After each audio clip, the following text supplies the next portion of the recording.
This is the Pioneer SX-1010. It's big, it's powerful, and if you were to plug it in with issues, it could absolutely ruin your day. In this series, we're going to take this thing from kinda sketchy to daily driver reliable, step by step and board by board. Hey everyone, it's Matt from the Gear Lab. This is the intro video for the full restoration series of this Pioneer SX-1010. Nice monster receiver. If you've been thinking about recapping one of these on your own, possibly restoring one, or you're just interested in seeing what's inside and how they work, hit that subscribe button and you can follow along. In part 2, we'll be going after these filter caps. In part 3, we'll tackle this power supply board. In part 4, we'll go after these tone controls and switchboards.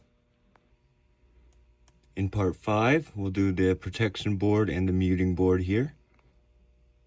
Part 6, we'll do the phono board, which is under this cover. Part 7, we'll do the amp boards here, the main power amps. And in part 8, we'll get the signal generator and the oscope hooked up. We'll get it back reassembled and we'll test it all out. So here are some of the things that I find most useful. Definitely some contact cleaner, sorted screwdrivers, sockets. These are ring terminals for the capacitors.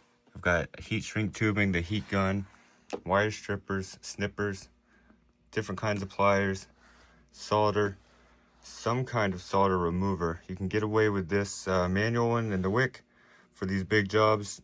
This is a game changer, the desoldering gun, and then a temp controlled soldering gun. And I'm sure there's stuff I'm missing. Bags and pen to label the parts if you have to take screws out. Very helpful when you go to put it back together. And can't go wrong with a multimeter and a component tester, and I'm sure we'll add more along the way here. The other thing obviously that you'll need are the parts. It can be quite tedious trying to pick out all these different values of capacitors.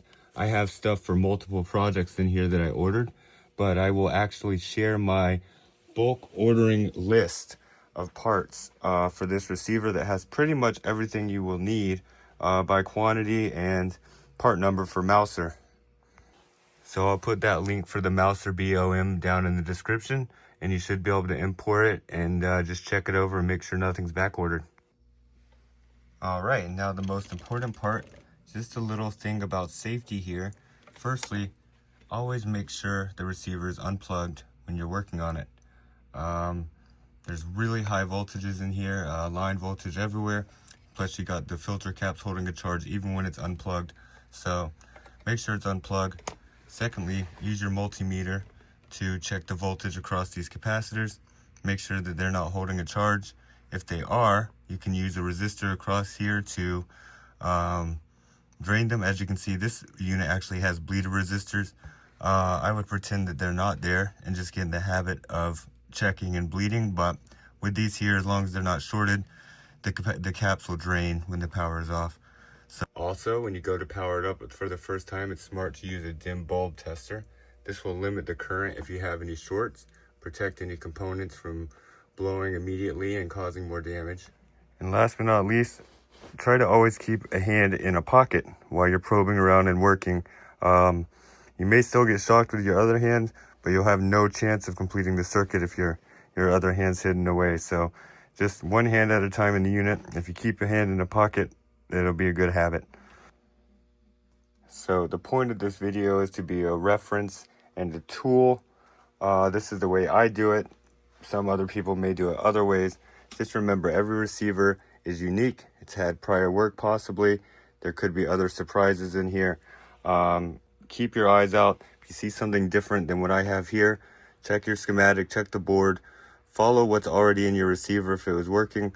Some of these things change designs midway through, but safety is very important, and if you don't feel comfortable working on this stuff, you shouldn't.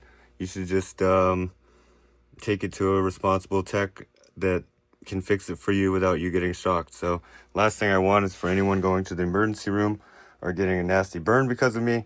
So if you see me making mistakes or something dangerous, don't do that. I will try to avoid and point out when we're working around anything that may have voltage or could shock you. But with that all in mind, let's get after these filter capacitors. I have replacements here.